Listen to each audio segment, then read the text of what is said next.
Em 1969, o homem dava o primeiro passo para um marco histórico da humanidade.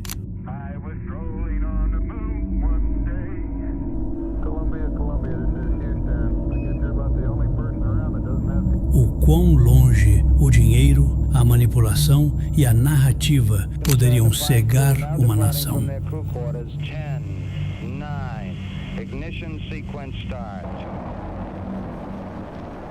Bom, certamente depois de 69, eles souberam.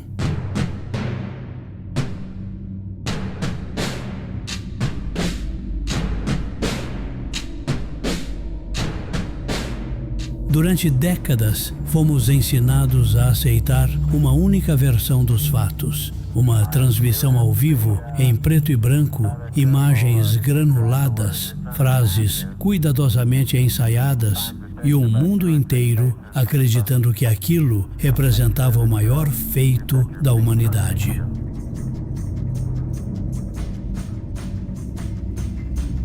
Mas é claro que com tamanha mentira começaram a vazar coisas que não deviam.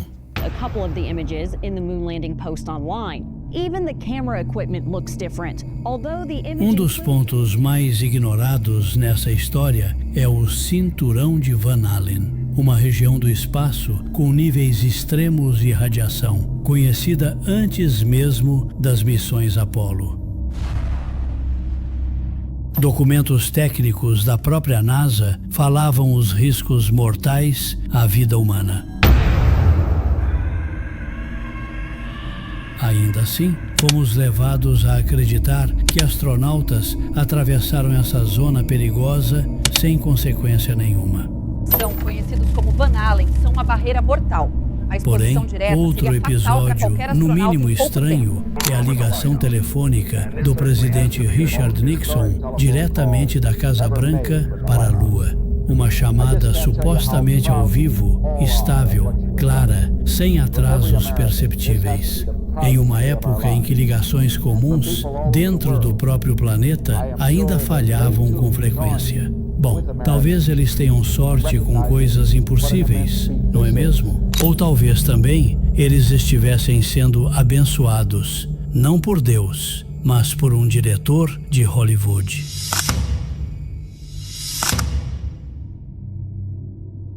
Pois é um tanto quanto estranho, o diretor de Hollywood, Stanley Kubrick, um dos diretores mais meticulosos e obsessivos da história do cinema, com líderes e diretores da NASA diversas vezes antes da famosa ida de 69. Apenas um ano antes da missão Apollo 11, Kubrick havia lançado o filme 2001, Uma Odisseia no Espaço. Uma obra que até hoje impressiona pela precisão visual, pela iluminação supostamente compatível com o ambiente lunar e por cenários extremamente convincentes para a época. Bom, parece que a NASA tenha reconhecido naquele trabalho um domínio técnico e narrativo raro. Especialmente em um período em que vencer a corrida espacial significava vencer a guerra de símbolos, imagens e versões oficiais. Em plena Guerra Fria, com bilhões de dólares envolvidos, prestígio internacional ameaçado e pressão política crescente, a narrativa talvez fosse tão importante quanto o próprio feito.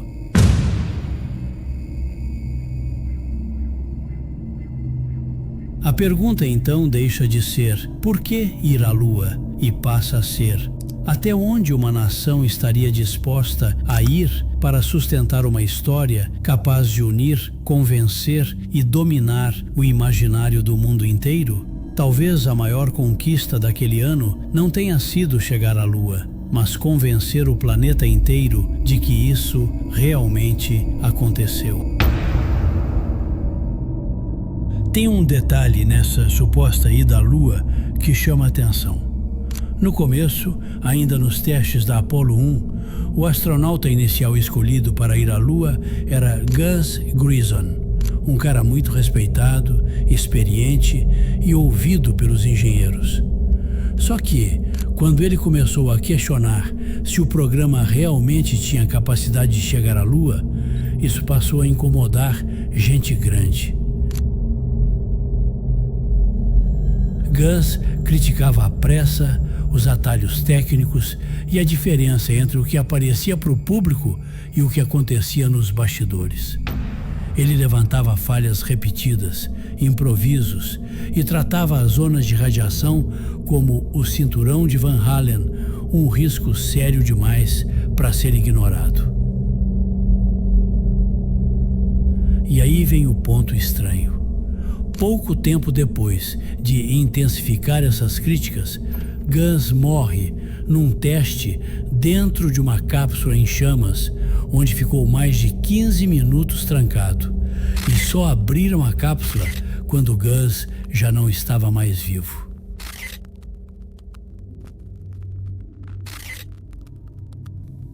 O incêndio foi tratado como um acidente. Para completar, o engenheiro que analisou as causas do incêndio também morreu depois em um acidente misterioso, muito antes de apresentar o que teria causado o incêndio que matou o Gus. Será que ele acabou descobrindo que não se tratava de algo natural? Então fica a pergunta, bem direta: coincidência ou queima?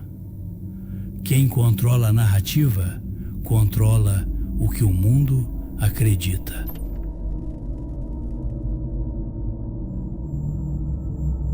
E para não acabar desse jeito, com um clima tão pesado, talvez caiba um acontecimento um tanto quanto engraçado, que mostra o como esse teatro deixou lacunas.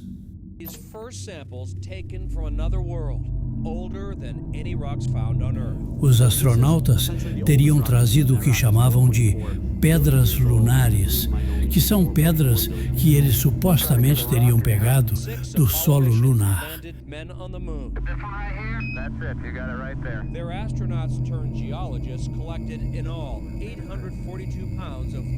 Mas acontece que mais tarde foi descoberto que uma dessas pedras lunares que foram doadas para um museu renomado não passava, na verdade, de madeira petrificada. Uma das rochas que os astronautas trouxeram da Lua foi entregue a um museu na Holanda. Depois de um tempo, descobriu-se que, na verdade, não era uma rocha da Lua, mas sim um pedaço de madeira petrificado. Parece que pensaram em quase tudo, menos em pegar rochas de verdade para dizer que é da Lua. Entre milhares de inconsistências, poderíamos ficar horas aqui falando sobre as lacunas da ida à Lua. Isso só levando em conta a Apollo 11.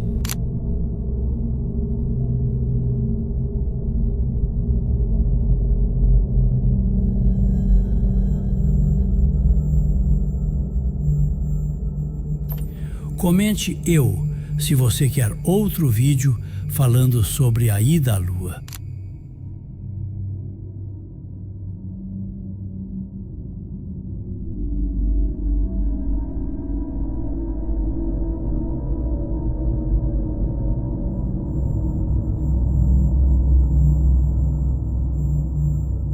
Se você chegou até aqui, parabéns.